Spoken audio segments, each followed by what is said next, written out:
The podium is now yours, and the synagogue is in your capable hands.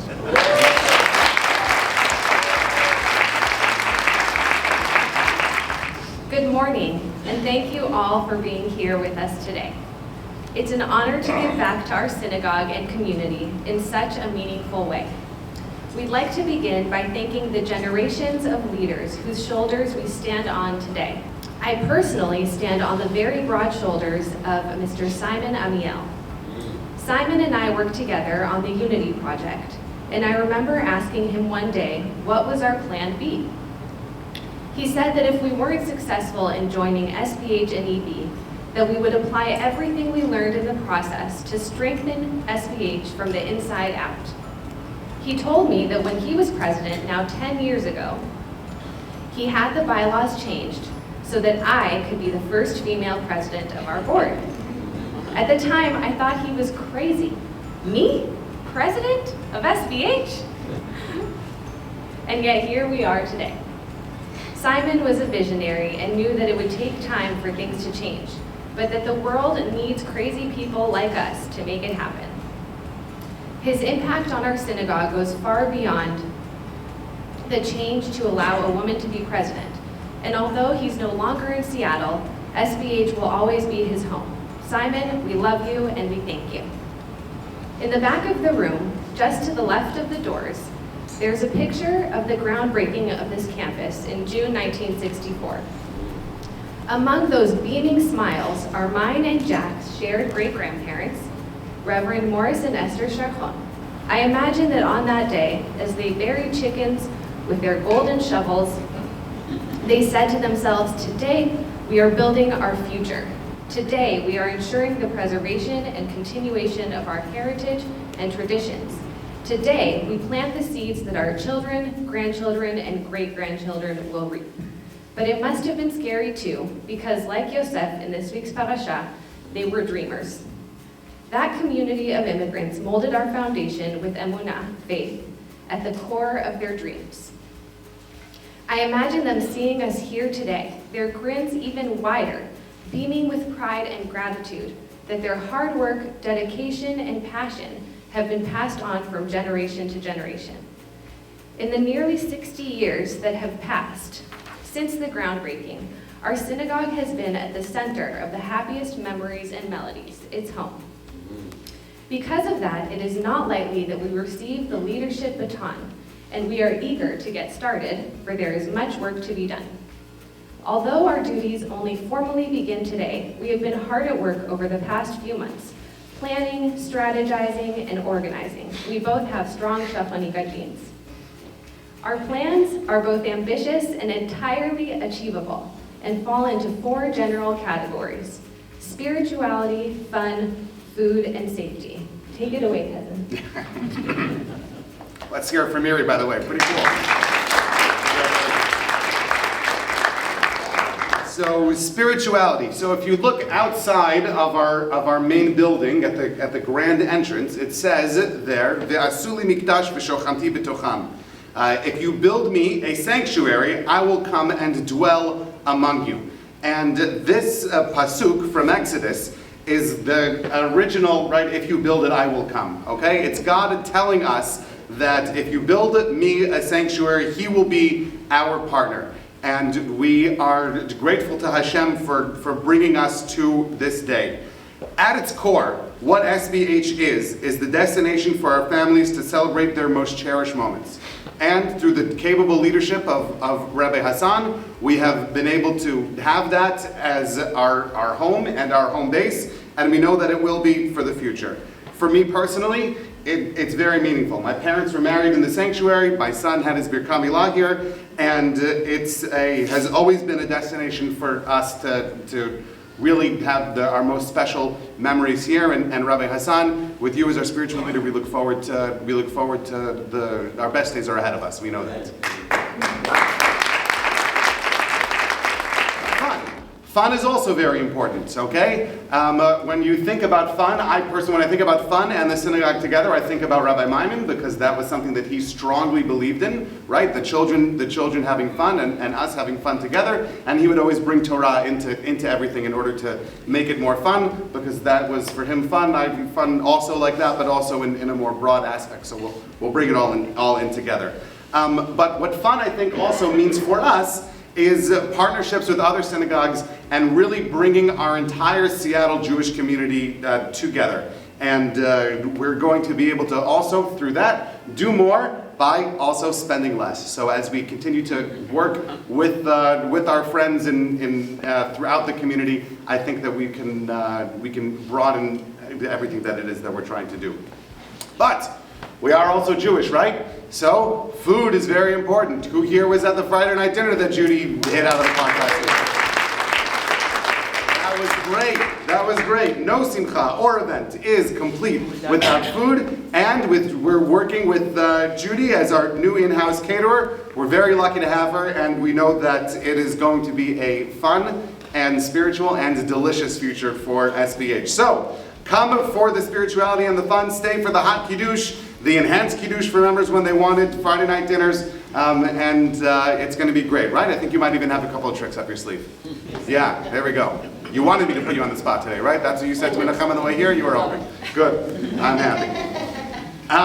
We also, as many of us read in Labos, and I don't think that we need to expand much beyond it today, our board did put together this past summer a strategic plan.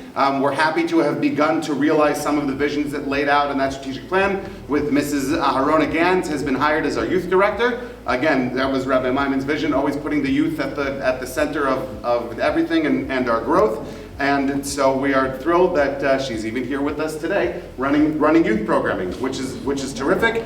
And we have also approved and begun the search process for an executive director, and we're actively working towards hiring someone to do that role and to do that role really well. And we will keep you updated over the next couple of months as we continue to make progress.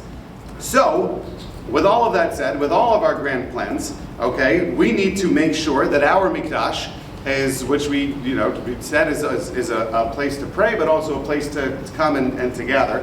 That our mikdash, our sanctuary, is in good structural shape, okay, and that we are all safe.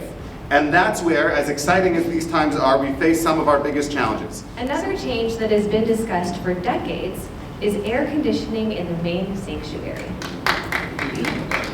While in the past, this may have been a luxury, today it falls under the umbrella of safety and necessity. Our summers are hotter, not to mention the smoke and poor air quality from nearby fires that is only going to get worse. We cannot ask our members to sit in a hot sanctuary for hours with open windows that provide no relief and have a negative impact on our health. I imagine a hot Saturday morning in the summer when families come to synagogue early before it gets too hot and plan to spend the day. They'll enjoy being out of their home in a comfortable air-conditioned sanctuary. They'll stay for a beautiful lunch catered by our very own Judy Maimon. Their kids will have a fun activity to participate in with their friends, and the adults can learn some Torah and a Shal Lashon. Doesn't that sound great? Yeah. Yeah. Which leads to the last investment we'll be making that I'll share for today, and that will be the painting of the social hall interior, which will be done in the coming months. It's time to take down the parochet display, patch the holes in the walls, and give the room a fresh, clean look. So I look around the room, I see a lot of business people who probably have the same question as me, Miri. This all sounds terrific, but how are we going to pay for it? Sounds expensive. What are your thoughts?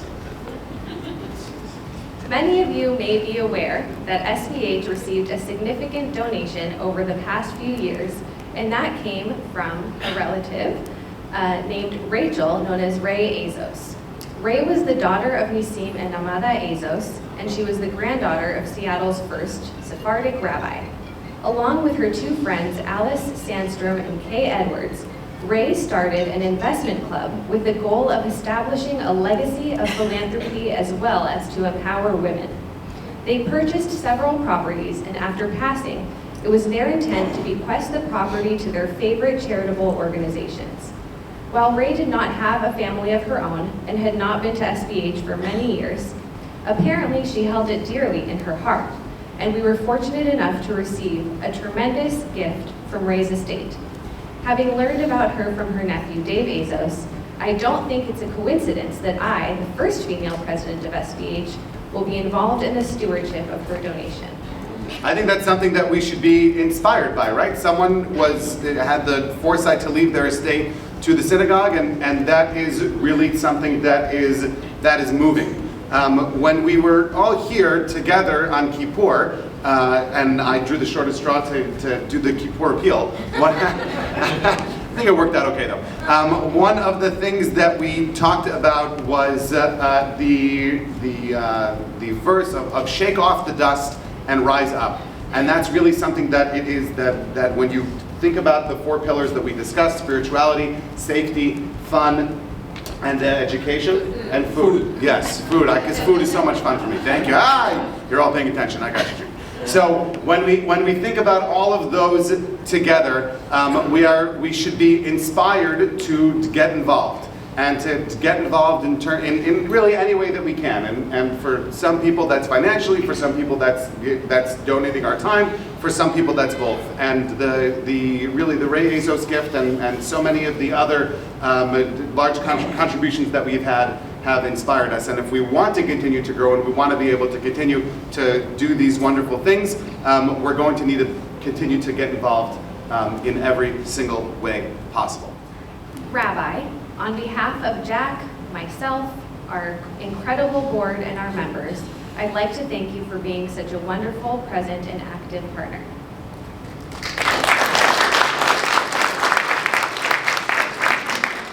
Jack, thank you for matching my energy and level of crazy. To the board, thank you for giving of yourselves for your past and future hard work. We are going to get stuff done and have fun doing it. To my family, thank you for your love and support. To you, our members, thank you for putting your faith in us, for sharing your feedback, and for jumping in to dream and build with us. We want to hear from you, and we would love your help. As Roger Williams Thomas said, keep your fork, because the best is yet to come. Thank you all so much for coming. This meeting is adjourned.